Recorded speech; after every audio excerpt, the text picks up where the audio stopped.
welcome to my YouTube channel Base Medical Classes. So friends, today we will discuss about a cardiac failure. Okay friends, so guys, cardiac failure क्या होता है? Basically जो हमारा heart है, जब वो output mean जो cardiac output है, जब वो नहीं निकाल पाता, मीन जो हमारा हार्ट है, जब वो ब्लड को पंप नहीं कर पाता है, तो इस कंडीशन को हम कार्डियक फेलियर कहते हैं. तो आइए गाइस, इस टॉपिक को डिटेल में डिस्कस करते हैं. सबसे पहले जैसा कि इस टॉपिक का नाम ही है जो बता रहा है हमको कार्डियक फेलियर, मीन जो हमारा हार्ट है, हार्ट का काम क्या होता है? सिंपल हमको ये समझना है. हार्ट का काम होता है ब्लड को पंप करना. तो जो उसका पंपिंग एक्शन है, वो जो ब्लड का पंपिंग एक्शन है, वो पंपिंग एक्शन नहीं हो पा रहा है.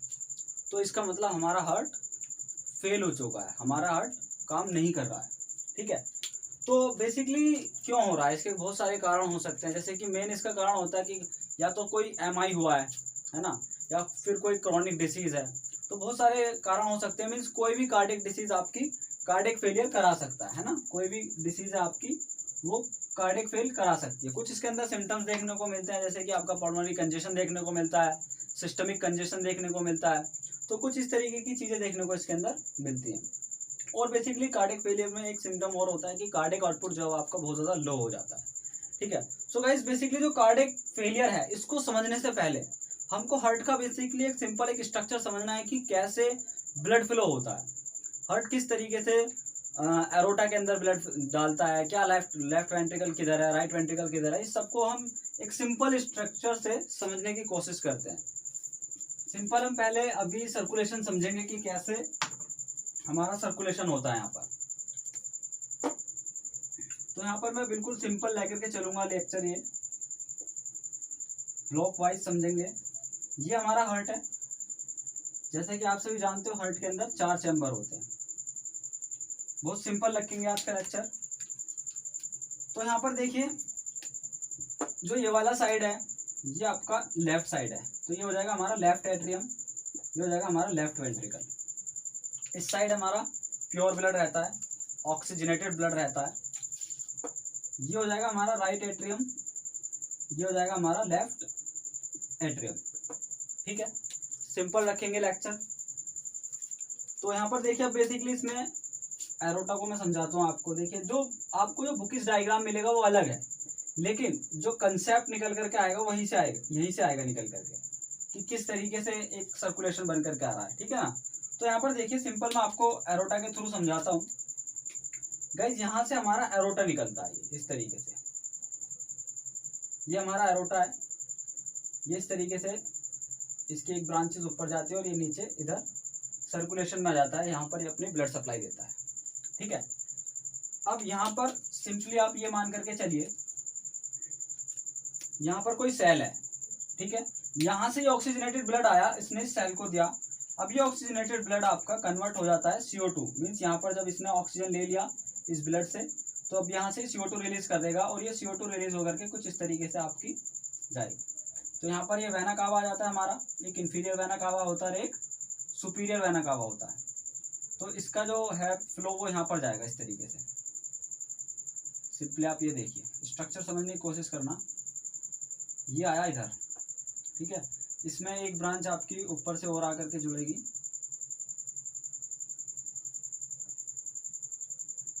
ये स्ट्रक्चर है आपका सिंपल. ठीक है. तो ये हो जाएगा हमारा इधर नीचे इंफीरियर वेना कावा, एक हो जाएगा सुपीरियर वेना कावा. तो देखते हैं इसका स्ट्रक्चर. ये हमारा सुपीरियर वेना कावा है, ये हमारा इंफीरियर वेना कावा है. इधर ही हमारा एओर्टा है. ठीक है. इसमें एक सुपीरियर ब्रांच चली गई इसकी, और एक इंफीरियर ब्रांच चली गई, जो कि आपकी सर्कुलेशन करेगी. आपका जो लोअर पार्ट होते हैं, बेसिकली जो टिश्यूज होते हैं, उन सभी को. ये एक जंक्शन आ गया यहाँ पर. ठीक है. अब हम कुछ समझ लेते हैं यहाँ पर आर्टरीज वगैरह. मीन्स यहाँ पर जैसे ब्लड आ गया मान लीजिए, अब वो ब्लड यहाँ से देखिए किस तरह से फिल होगा. यहाँ पर मैं ब्लैक कलर का यूज करूँगा और अच्छे से आपको क्लियर रहेगा.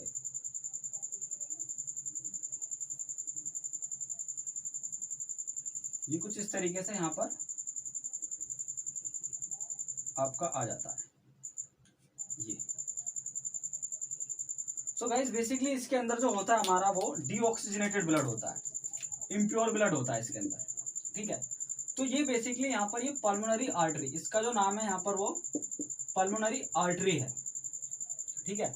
अब यहाँ पर आता है लंग्स का रोल, यहाँ पर इस तरीके से हमारे लंग्स हैं, ठीक है। अब यहाँ पर क्या होता है, एक्सचेंज ऑफ गैसेस, यहाँ पर एक्सचेंज ऑफ गैसेस होगा, जिसमें क्या होगा कि यहाँ पर अब एक तरीके से प्योर ब्लड आकर के इधर आ जाएगा, यहाँ पर आ जाएगा हमारा प्योर ब्लड।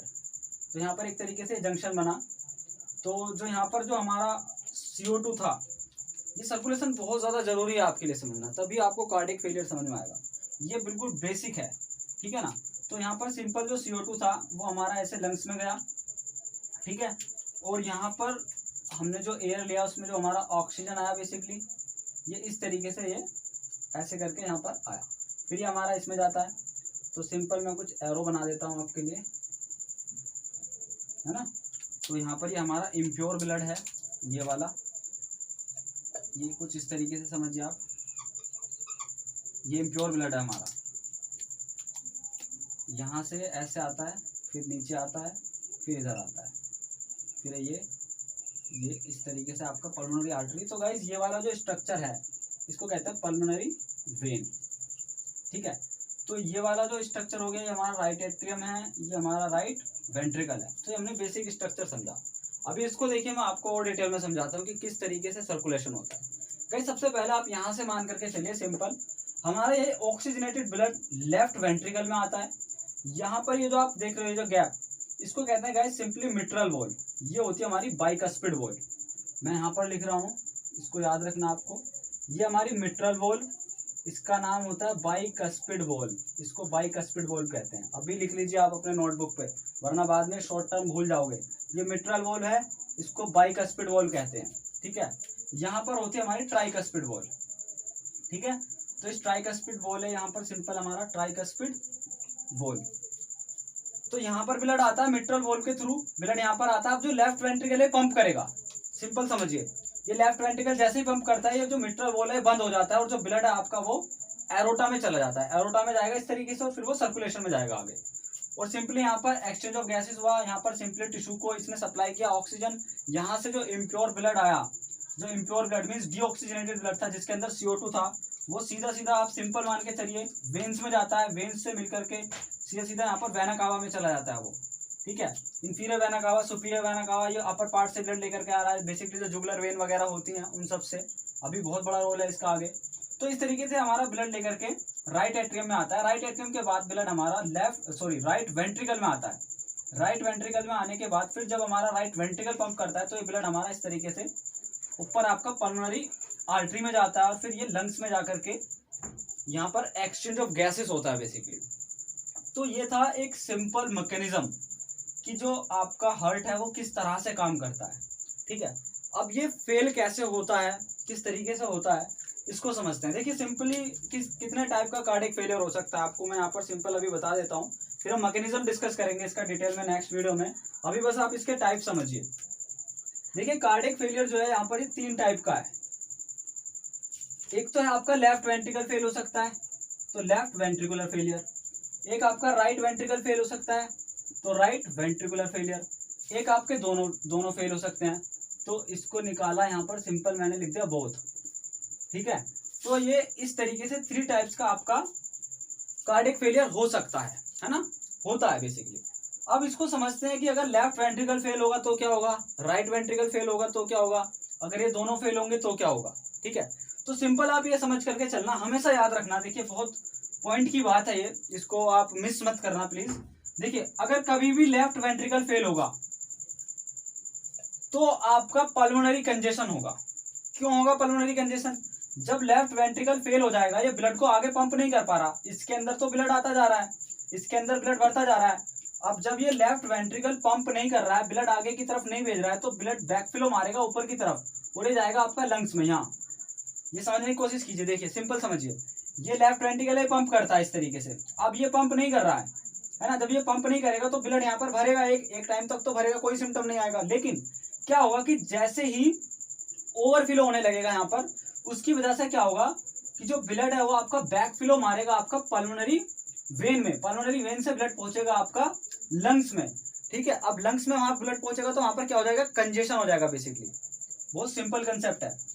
तो ये मैंने आपको एक पॉइंट बताया। अब यहाँ पर एक पॉइंट और समझिए आप, देखिए जैसे ही लेफ्ट वेंट्रिकल फेल होता है तो जो आपका लेफ्ट एट्रियम है, सॉरी गाइस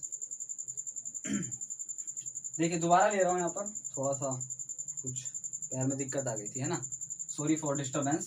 अभी समझिए, देखिए लेफ्ट वेंट्रिकल फेल हुआ आपका, तो लेफ्ट वेंट्रिकल फेल होने की वजह से क्या हुआ कि जो लेफ्ट एट्रियम है, अभी क्रोनिक केस बता रहा हूं मैं, लेफ्ट एट्रियम है, इसका प्रेशर बढ़ेगा। अब इसका प्रेशर बढ़ेगा तो इसका प्रेशर बढ़ने से क्या हो रहा है कि जो ब्लड है वो एक तरीके से बैकफ्लो मारेगा आपका लंग्स में, ठीक है। अब वहां पर जैसे ही वो लंग्स में जाएगा तो लंग्स के अंदर जो वेसल्स हैं उनका क्या होगा, वैसोकॉन्स्ट्रिक्शन, ये एक रिफ्लेक्स मैकेनिज्म है, वो जाएंगे आपकी वैसोकॉन्स्ट्रिक्शन में। वैसोकॉन्स्ट्रिक्शन में जाने की वजह से क्या होगा कि जो पल्मोनरी है उसका जो रेजिस्टेंस है, पल्मोनरी वेसल्स का जो रेजिस्टेंस है वो बढ़ जाता है, जिसकी वजह से आपका वीनस कंजेशन कंपनसेट हो जाता है, वीनस कंजेशन नहीं होता है, ठीक है। अब क्या होता है कि लेकिन इसका इफेक्ट पड़ता है आपका राइट वेंट्रिकल पर। तो अगर लॉन्ग टर्म में कोई मिट्रल स्टेनोसिस है, कोई एरोटिक स्टेनोसिस है और ये स्मॉल लेवल पर है, प्रोग्रेसिव है, धीरे धीरे हो रहे हैं, तो इन सब का इफेक्ट अल्टीमेटली आपका राइट वेंट्रिकल पर पड़ता है और क्रोनिक केस में आपका राइट वेंट्रिकल भी फेल हो जाता है। तो एक की पॉइंट आप सिंपल ये याद रखना है कि जब लेफ्ट वेंट्रिकल फेल होगा तो आपका पल्मोनरी कंजेशन होगा। देखिए मैं यहाँ पर लिख नहीं रहा हूं तो आप शॉर्ट नोट बनाते रहिए, सिंपल लिखिए। देखिए जब लेफ्ट वेंट्रिकल फेल होता है तो पल्मोनरी कंजेशन होता है, और जब राइट वेंट्रिकल फेल होगा तो सिस्टमिक कंजेशन होगा और जुगुलर वेन डिस्टेंशन में जाएगी, जुगुलर वेन आपकी डायलेट हो जाएगी, उसके अंदर ब्लड भर जाएगा। अब इस कंसेप्ट को समझते हैं कि कैसे भरेगा, ठीक है। तो यहाँ पर देखिए कि जब आपका राइट वेंट्रिकल फेल हो जाता है, भाई राइट वेंट्रिकल अगर फेल हो रहा है इसका मतलब ये पंप नहीं कर पा रहा, जब पंप नहीं कर पा रहा तो ब्लड आपका इस तरीके से ये लंग्स में नहीं जा पाएगा, ठीक है। और यहाँ पर एक तरीके से जो आपका superior vena cava, inferior vena cava से जो ब्लड आ रहा था, ये ब्लड इस तरीके से आता रहेगा, ये यहाँ पर फील होता रहेगा, ऐसे करके यहाँ पर भरता रहेगा। तो एक कंडीशन ऐसी आएगी कि ये बैक फ्लो मारेगा। बैक फ्लो किस में मारेगा, ये इसी में जहां से आया था। देखिए बैक फ्लो उसी रास्ते में लगेगा जिस रास्ते से कोई चीज आती है। बैक फ्लो का मतलब ही यही है कि जैसे कि मैंने यहाँ पर बताया कि भाई यहाँ पर क्या है आपका कि पल्मोनरी वेन से ब्लड आया था तो बैक फ्लो इसी में मारा, जिस रास्ते से ब्लड आया उसी रास्ते में बैक फ्लो लगा। इसी तरीके से यहाँ पर बैक फ्लो लगता है अगर आपका राइट वेंट्रिकल फेल हो जाता है तो कैसे लगेगा बैक फ्लो, ये बैक फ्लो मारेगा आपका इस तरीके से। यहाँ पर देखिए सुपीरियर वेना कावा में ब्लड जाएगा, इंफीरियर वेना कावा में ब्लड जाएगा इस तरीके से। तो यहाँ पर सिस्टमिक कंजेशन होगा क्योंकि इंफीरियर वेना कावा जो है आपका लोअर लिम्ब का जितना भी ब्लड है वो ऊपर लेकर के आ रहा था। तो अब राइट वेंट्रिकल जब फेल हो जाता है तो जो इंफीरियर वेना कावा ब्लड लेकर के ऊपर जा रहा था, अब ऊपर तो जगह बची नहीं, तो क्या होगा, बैक फ्लो लगेगा, जिसकी वजह से आपका लोअर लिम्ब के अंदर पेरीफेरीज में कंजेशन हो जाएगा, वहां पर एडीमा हो जाएगा, वहां पर स्वेलिंग हो जाएगी। ओके गाइस, तो इस तरीके से हमारा जो दोनों का फंक्शन मैंने तुम्हें बताया। तो यहाँ पर अभी लेक्चर को यहाँ पर ही स्टॉप करते हैं।